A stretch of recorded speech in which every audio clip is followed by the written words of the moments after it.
આપણે આપણી આસપાસની દુનિયાને કેવી રીતે સમજીએ છીએ? ભૌતિક જગતનું વર્ણન કરવા માટે કયા મૂળભૂત સિદ્ધાંતોનો ઉપયોગ થાય છે? આ બધાનો જવાબ બે શક્તિશાળી સાધનોમાં છુપાયેલો છે: માપન અને ગતિ. ચાલો આ બંને ટૂલકિટને એક પછી એક ખોલીને સમજીએ. વિચારવા જેવો સવાલ છે, ખરું ને? એક બાજુ છે મેદાનમાં ગબડતો ફૂટબોલ અને બીજી બાજુ છે આપણો આખો ગ્રહ પૃથ્વી.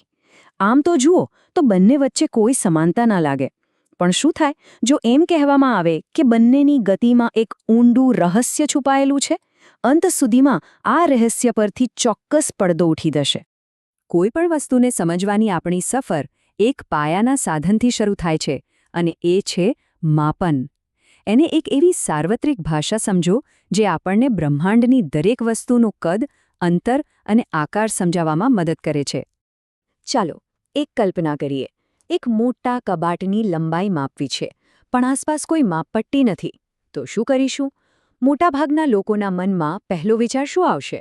સ્વાભાવિક છે કે હાથની વેંતનો ઉપયોગ કરવાનો. ઉપાય એકદમ સાહજિક છે, પણ સવાલ એ છે કે શું એ ભરોસાપાત્ર છે?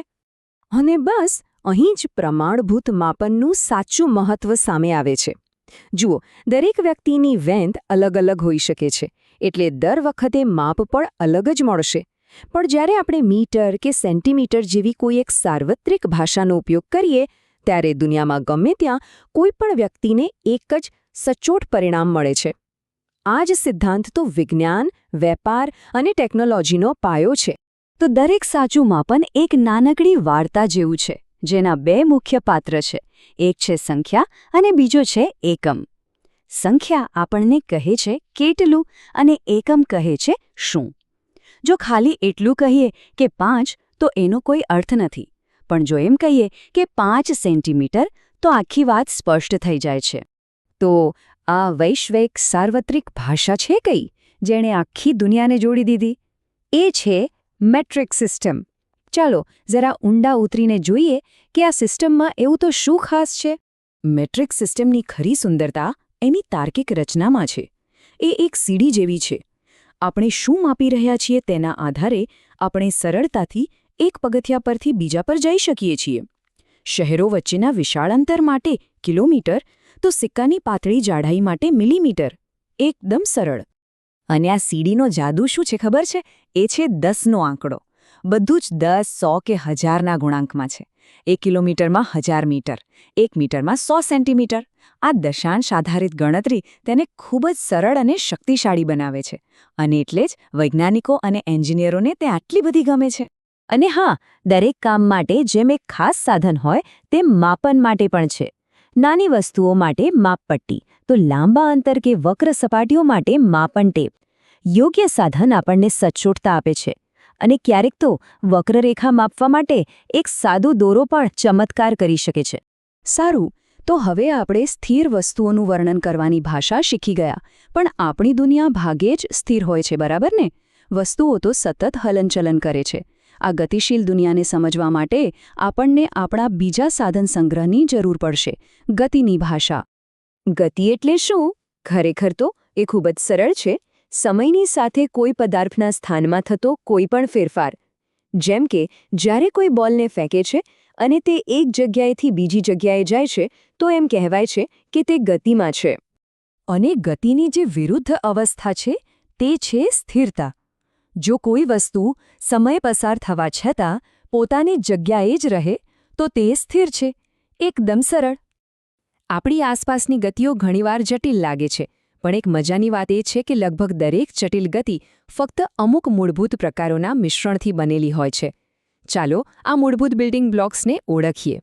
શરૂઆત કરીએ સૌથી સરળ પ્રકારથી: સુરેખ ગતિ. એના નામ પ્રમાણે જ આ એક સીધી લીટીમાં થતી ગતિ છે. કલ્પના કરો કે એક તીર કમાનમાંથી છૂટીને સીધું નિશાન તરફ જાય છે. બસ એ જ છે સુરેખ ગતિ. અને આ ગતિ આપણી આસપાસ બધે જ જોવા મળે છે. ફિનિશ લાઇન તરફ દોડતો દોડવીર, પરેડમાં કદમ મિલાવતા સૈનિકો, કે પછી હાઇવે પર સીધી દોડતી કાર, આ બધા સુરેખ ગતિના ઉત્તમ ઉદાહરણો છે. હવે આવે છે બે એવી ગતિઓ જે ઘણીવાર લોકોને ગૂંચવી દે છે: વર્તુળાકાર અને ચાક ગતિ. બસ એટલું યાદ રાખજો, વર્તુળાકાર ગતિમાં કોઈ વસ્તુ એક બાહ્ય કેન્દ્રની આસપાસ ફરે છે, જ્યારે ચાક ગતિમાં તે પોતાની આંતરિક ધરી પર જ ફરે છે.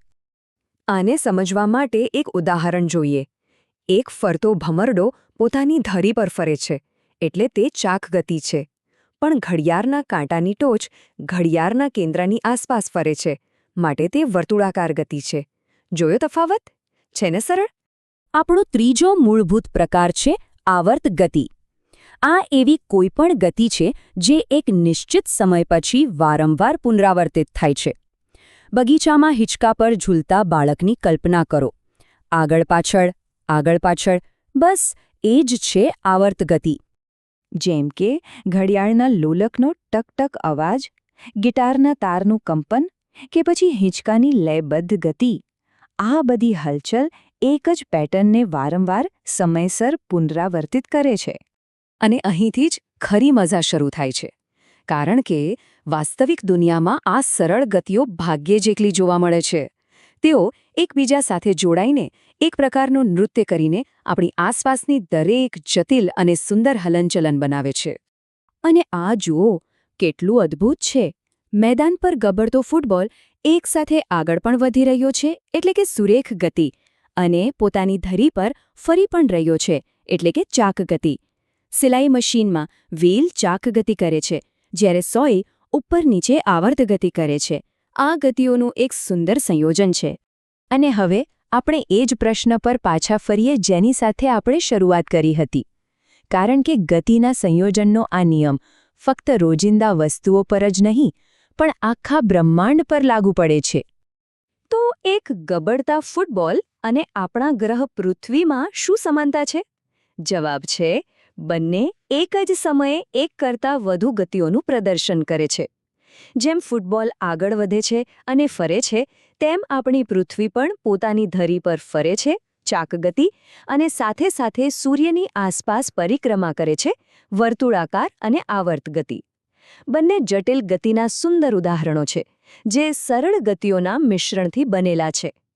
તો હવે આપણી પાસે આ બે શક્તિશાળી સાધન સંગ્રહ છે. હવે જ્યારે પણ કોઈ વસ્તુને ગતિમાં જોવામાં આવે, પછી તે ઉડતું પતંગિયું હોય કે ચાલતી ટ્રેન, ત્યારે એ વિચારવું રહ્યું કે શું તેની જટિલ ગતિને આ સરળ ભાગોમાં તોડી શકાય છે?